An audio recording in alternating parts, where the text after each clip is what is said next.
Alright, so it's time for a little Q&A. A lot of people have been watching my Power 11 videos and asking questions about TLPs and Mischief in particular, which is also the same as Thornblade. And now that Omens of War is out, a lot of people are starting to think maybe, hey, I should come back and play kind of where I left off.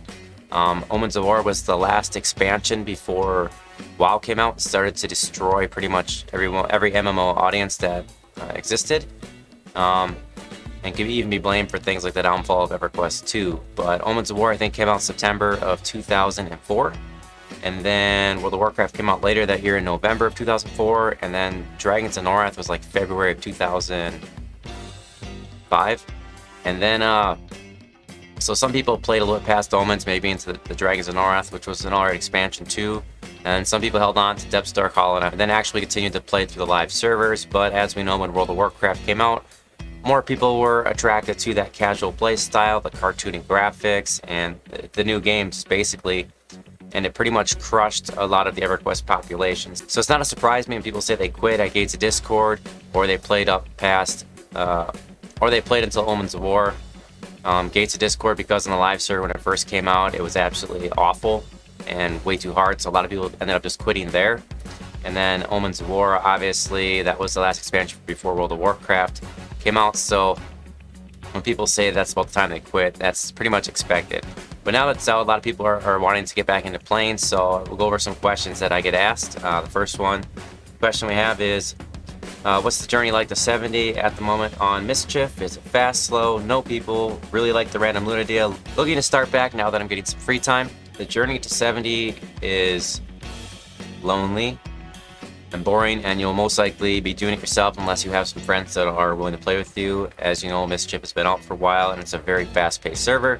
So if you are not in that original rush, you're looking at probably coming in and buying some power leveling services, and that will go pretty fast. So you'll be at the end game ready to jump in Omens of War pretty quick with everybody else. Next guy writes, I am a long-time EverQuest lover. I was thinking of the old times playing and was thinking starting on Mischief. No, God! No, God, please, no! Look, there's like no old times left on the progression servers. It's a game that is, 20 plus years old. Everybody that plays, typically everybody that plays knows what they're doing, and every time an expansion is released, there's tons of guilds that have like a plan laid out to hurry and beat the expansion within one day. There's instances available. I mean, it's just, you're never going to go back to that old style of playing where there's one zone, one camp. It's never going to be like the old time playing. Next person writes, hello, I'm a new player. Playing seriously for the first time in around 15-ish years. I played EQ for a short time when I was younger. My highest character ever was a level 28 magician.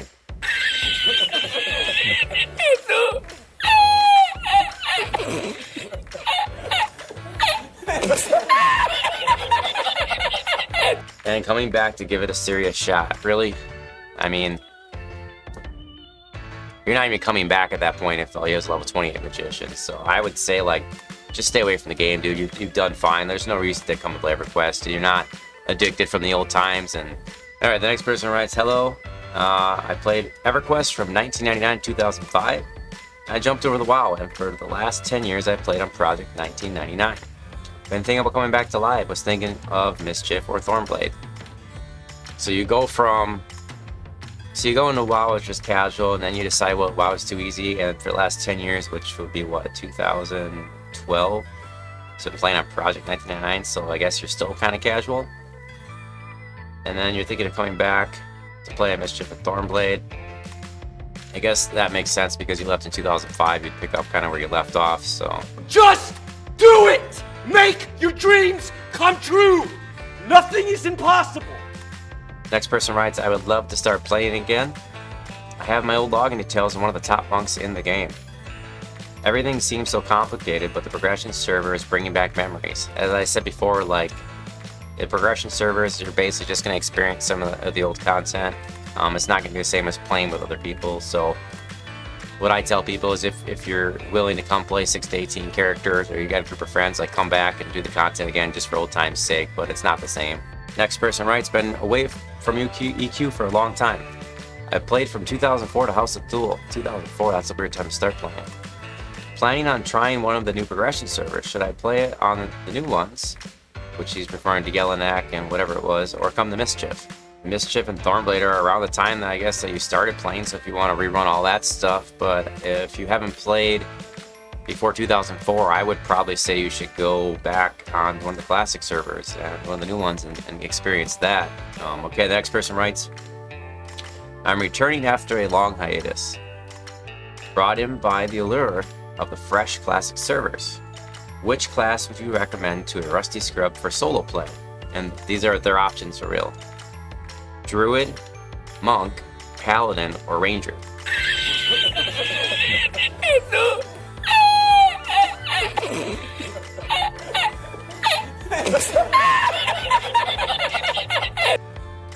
So I think this guy he's gonna start on a classic server and he wants to know if he should I'm guessing solo play, like I'm gonna kill stuff on my own, not in a group.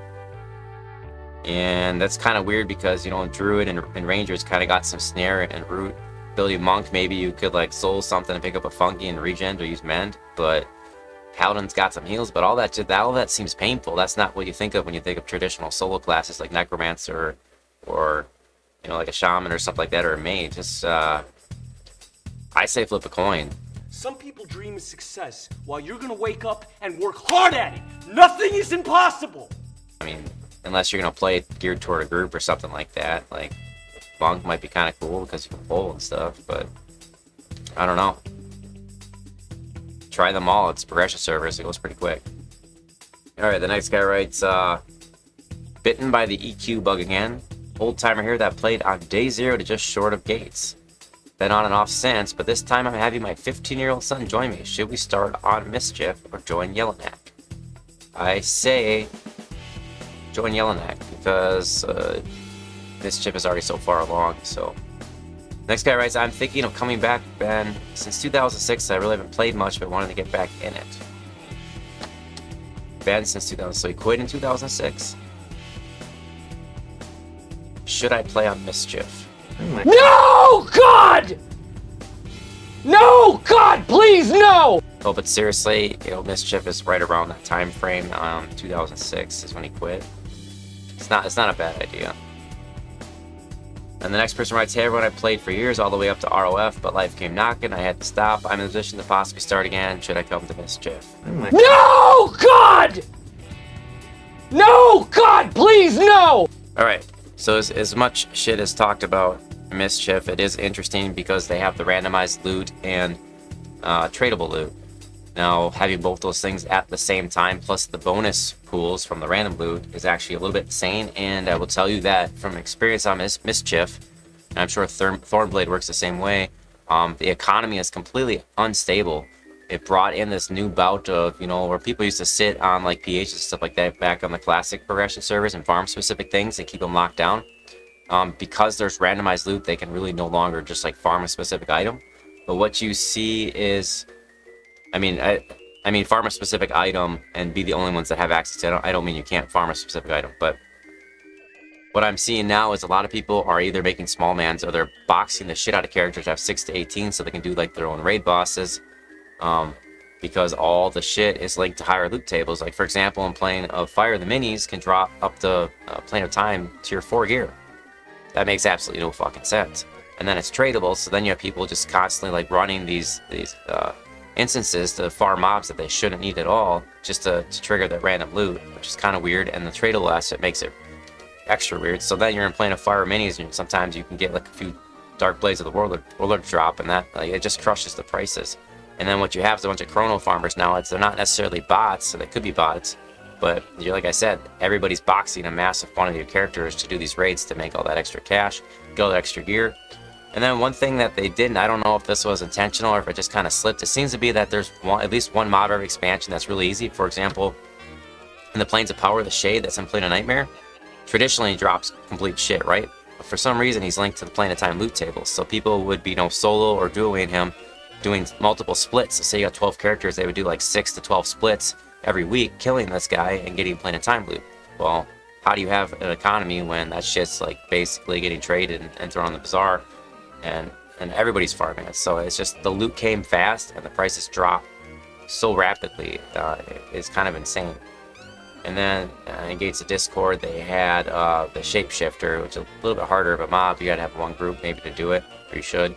That's in the Primal Caves area, and traditionally he just dropped like quest items, but he was linked to Iken's 1 through 4 raid gear.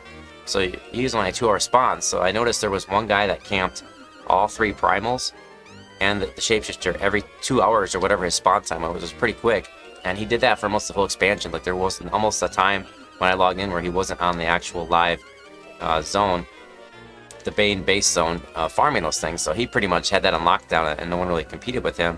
I don't know if he was botting or cheating, but he was literally on for every kill. I rarely seen him off. So that was a downside because, you know, nobody else could really get in there and farm any of the stuff, and that flooded. I mean, he had, you know, to do that even with your own one-man group, you had a week lockout. So you get 1 Shapeshifter and 3 primals, or 4 chances at Iken's 1 through 4 loot. This guy had, you know, just 12 chances just from a Shapeshifter per day. And plus he had all the primals on lockdown. I mean, he was there as they spawned, and nobody was competing with him, at least the later half. So I don't even know how much money he made. He probably made like a full-time job, but it did cause prices to be unstable, and I'm sure there'll be something at Homeland's War if they don't already have it figured out, and everybody will be farming on their weekly instances. I do like that they did like the random loot and the tradable. I always thought it was weird things weren't tradable, but in a way it makes sense. It would have been neat if they would have duplicated tables. So say, even if the Planet Fire minis had access to Planet Time gear, it would have been really neat if they would have found a way to make it so only 5% of those Planet Time drops in there were actually tradable and the rest no drop. So that it wasn't such like, we need to go farm this and sell this stuff. And it would have been even cooler if they did what kind of World of Warcraft does, where once that raid kills the boss, everybody gets stamped basically with an ID for that event.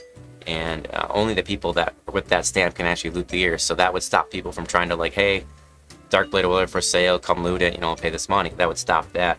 The other thing they could have done, or hopefully maybe they look at in the future, is like, I'm fine with the random loot, and maybe random loot needs to turn into extra loot, but it should be kept on the same tier. You know, it should be, you know, if you're killing Planet Fire minis, you should get a shared loot table between just the minis and then the minis of like Planet Earth and Planet Water, like equivalent type drops. It shouldn't be all up to Planet Time.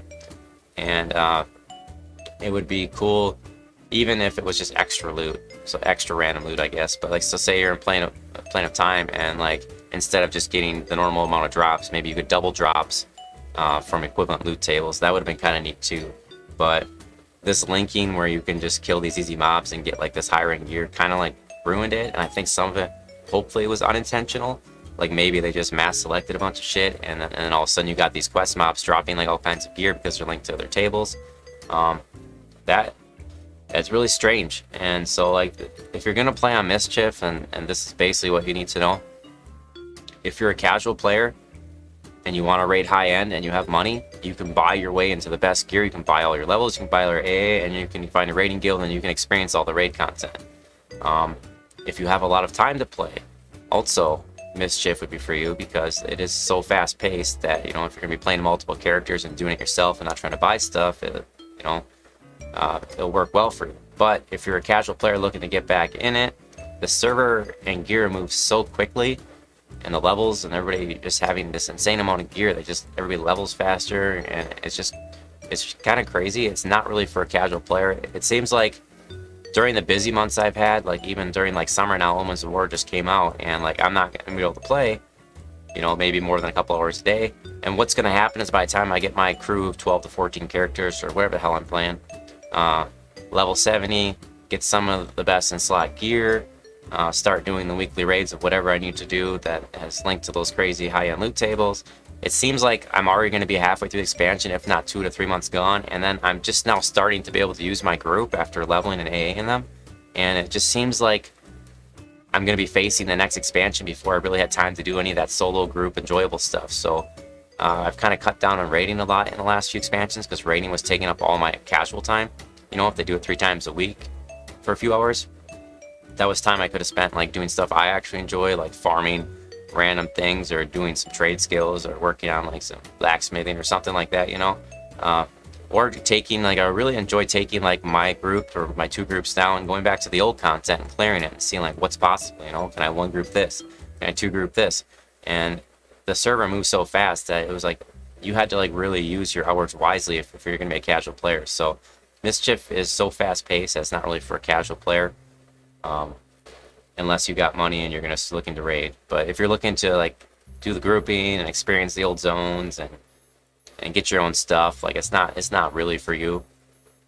I kind of wish that they would fix the random loot a little bit, the extra loot, maybe make some things no drop and then slow it down so the expansions release slower, or because that's going to piss off a lot of the hardcore raiders that just get on there to be like server first, server best, and hurry up and as soon as the expansion's out, beat it and then farm all the best gear. And pretty much those guys are waiting, like they'll be done with Omens of War in a month and they'll be waiting, just keeping it going, waiting for the next expansion. And that's not really why I play, and it's not casual at all. Those guys are like, they literally will stay up when the expansion releases until they beat it. But one thing I thought would be cool, and hopefully they start to experiment more, is if they actually had servers that were locked to expansions. So there's kind of like how WoW does the WoW Classic now, and they have the Burning Crusade and whatnot. It would be cool if Everquest had a Classic server, Runes of Kunar server, Vilius server, or however they want to do it, Maybe servers that are locked to levels or something like that permanently. I know they have like a Plains of Power one that's locked, but if they had that for every expansion, so say I want to come back in Classic, I start my group or whatever, and I play in there, experience a little bit, and then I could just upgrade to the next expansion myself, so that it kind of goes at my pace instead of like boom 3 months like next expansion boom, or something that just goes up to Plains of Power and is locked. Because I still want to progress through the expansions, but I want to do it at my pace, especially through these summer months. A lot of casual players are going to be kind of suffering, trying to keep up with everything, and maybe all they do is get to raid.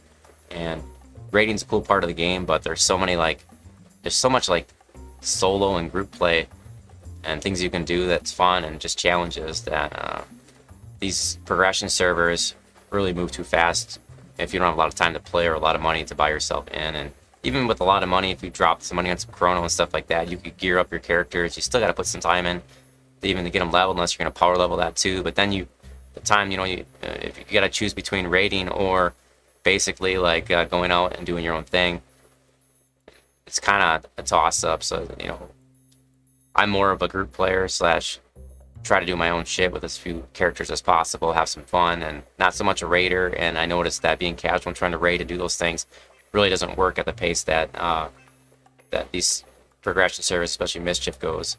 And it would be significantly different if there wasn't such easy access to high-end loot. But when you start taking that high-end loot to places where people are AA, and the AA just comes like so much faster, and the groups are so much better, and so everybody's out there less time, which is good because a lot of people don't have time. But it just makes everything move faster, if that makes sense. So thanks for watching, and if you have any questions, leave them in the comments, and maybe I'll make another video.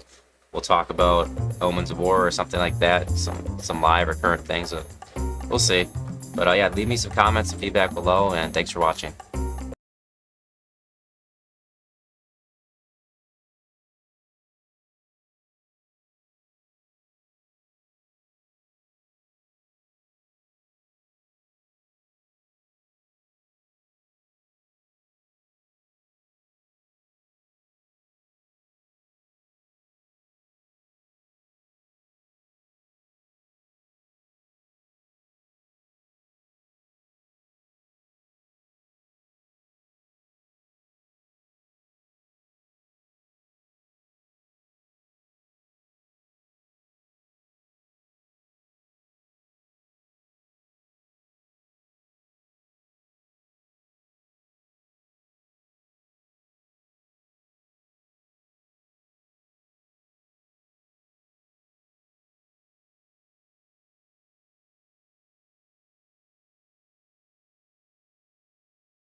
No, God!